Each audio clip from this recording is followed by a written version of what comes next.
Hi everyone, I'm John Pavlak and welcome back to Ion Harness Racing. Super Stakes Sunday was super indeed. 4 major stakes with purses totaling $2.7 million were raced this past weekend at Harrah's Philadelphia. A rock and roll dance was fresh off a 3-week layoff, which spelled bad news for his rivals in the $500,000 Battle of the Brandywine. The result was a stakes and track record 148-1 victory. Sweet Lou fully extended between horses, overtaken for second by Pet Rock. Down to the final 70. A rock and roll dance full out. Pet Rock's on to be second. A rock and roll dance wins the battle. I was a little concerned when Sweet Lou left hard. I was hoping we wouldn't get, dueling too hard, but the 3 horses kind of got up away from the field, and it was kind of a 3-horse race, when we come first up, I figured Sweet Lou would be in the passing lane, but it worked out real good. Redemption was the key word for Goo Goo Gaga in the $500,000 Colonial Trot. The speedy but erratic trotter, who disappointed in the Yonkers Trot and Dancer Memorial, was on his best behavior to prevail in a 152-1 stakes and track record battle with the Hambletonian winner, Market Share. And Market Share's cut loose up the open stretch. 16th to go. Goo Goo Gaga chased home up the inside by Market Share. These two down to the line. Goo Goo Gaga. My plan all along was I wanted to be either on the lead or, first up. Goo has such a long stride, and he does it so effortlessly that, to be honest, I didn't really want anybody in my way. I just wanted to be able to let him trot, and do his thing, and it worked out good today. What's this win mean to you guys? Oh, it means a lot. It's a little bit of redemption. There were a lot of naysayers the last time we were walking back from the front paddock at the Meadowlands. A lot of people have been betting a lot of money on this horse. He's been the favorite every time he's raced up until today. And, with those couple breaks, a lot of people lost their money. And, I don't blame them for, for saying some of the comments that they did, but he's the best 3-year-old trotter out there, and I don't think you can take anything away from him. In the $350,000 Valley Forge, it was the somewhat less heralded end of the Brittany Farms and Jimmy Takter entry who prevailed in a 150-1 mile, in which the barnmates fought right to the wire. Economy Terror at the 150, called upon for everything she's got, joined by American Jewel and now overtaken. Romantic Moments late on the scene up the open stretch. Down to the line, Romantic Moment wins by 3/4 from American Jewel. Well, she's been sort of a bridesmaid to Jewel this year, but she's a great filly in her own right, and we were happy enough to buy her 2 years ago from Huntington Farm for $75,000. That was the only pacing filly we bought 2 years ago, and she's been a treasure. Chapter 7's hot streak continued in the $150,000 Maxie Lee Memorial. Tim Tetrick drove the star trotter to a 152-1 victory, a world and stakes record. Chapter 7 with a 5-length lead. Anders Bluestone's a hard-driven second. Looking Hanover's rallied into third, but Chapter 7 is home. Chapter 7 wins the Maxie Lee. And it looked like he was just cruising. It looked like Timmy had him under wraps. He never tapped him down the stretch. And I noticed the last quarter was 26-1. Don't need to do much better than that. Rather have the horse stay fresh. Records will come, records will go. What's it mean to you to win a race like this here at home? Well, has special significance because Maxie Lee was my friend and my mentor. He had 2 grooms, it's been many years in the early 90s, Dan and Frank, who used to take me under their wings and teach me. I'd go up and jog horses and train. I had a trainer's license, and Maxie and the grooms took me under their wings, and they forgot more than I knew. And they were teaching me the old horsemanship, and I graduated to the point where I'm adequate. Those guys were tremendous. Maxie was a tremendous person, honest, a gentleman. I thought the world of him. Looking for a fun and easy way to learn more about standardbred racing? Harness Night School, Thursday nights. Enjoy access and learn the game from top racing insiders via chat and video. Miss a class? Read the archive. Harness Night School, Thursday nights. Let's get rolling. The 2012 Meadowlands season came to a close this past Friday evening, the first season under the management of Jeff Garral. In all, the pulse of the Meadowlands seems strong based upon key business measurements. Attendance increased by 6.6%, and on-track wagering was up by a healthy 8%.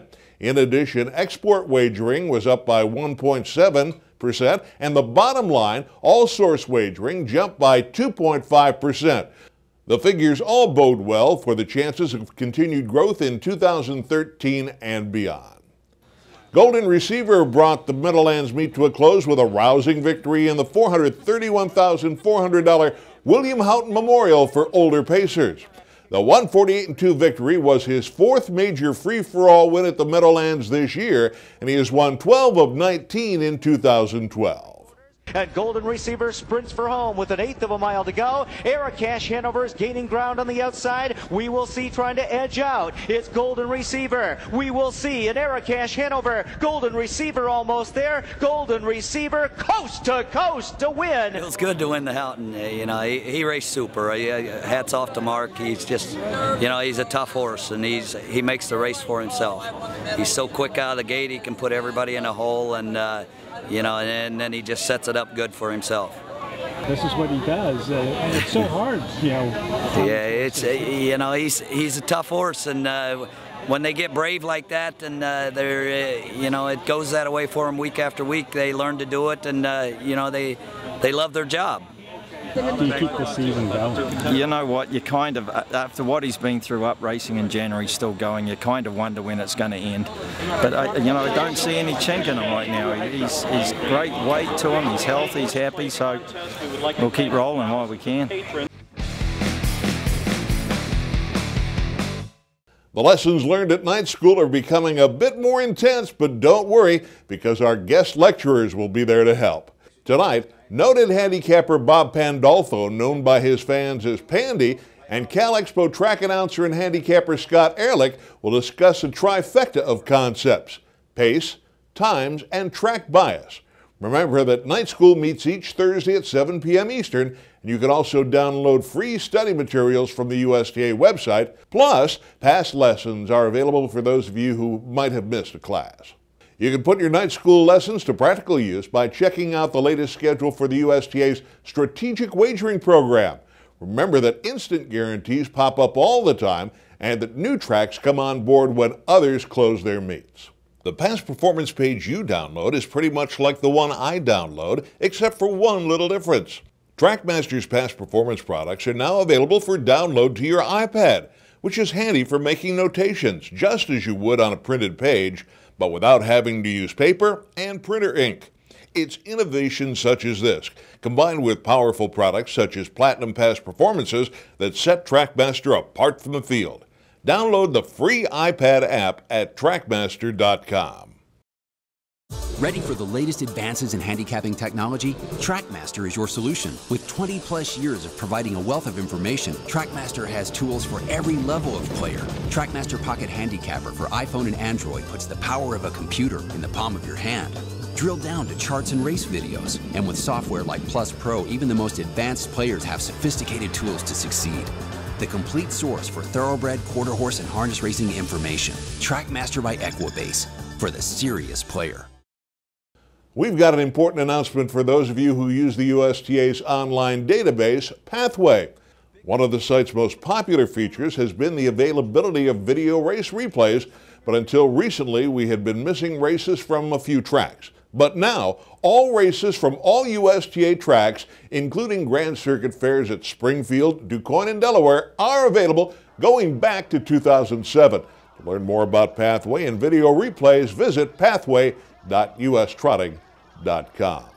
Juan the West will be remembered as one of the sport's most talented, speedy, and consistent pacers. This past Friday night, he was honored in the winner's circle at the Meadowlands, where his connections and many fans had a chance to cheer for him one more time. The winner of $3.9 million was a two-time divisional champion, and his owners are, of course, extremely proud of his accomplishments. We just, every race we ever went to with Juan the West, we knew we had a chance to win. That's pretty special. What race stands out to you? Is there any one in particular? The 47 mile. in the Breeders' Crown right here. It was on a good track, and he won in 147 flat. And we'll never forget that. My take would be the Canadian Gold Cup when he went to the 3/4 in the record 119 and 1, still a record. Came home in 47 and 2, still a record in Canada. And he hardly ever lost a race in Canada. As I guess this is sort of a bittersweet moment, you know, so nice to have a horse like him and sad to see a career come to the end. We thought all along he might come back from his problem last year, and then he had a little surgery. And he was back on the racetrack. He can still go 150, but he can't get down in 48, 47. So we're going to retire him, I guess. That's it for this week. My thanks to Ken Weingartner for his work at the Meadowlands and Harrah's Philadelphia this past weekend. Next week, a look back at the Zweig Memorial and a look forward to the opening leg of the Pacing Triple Crown. That's when we meet again next week on Eye on Harness Racing.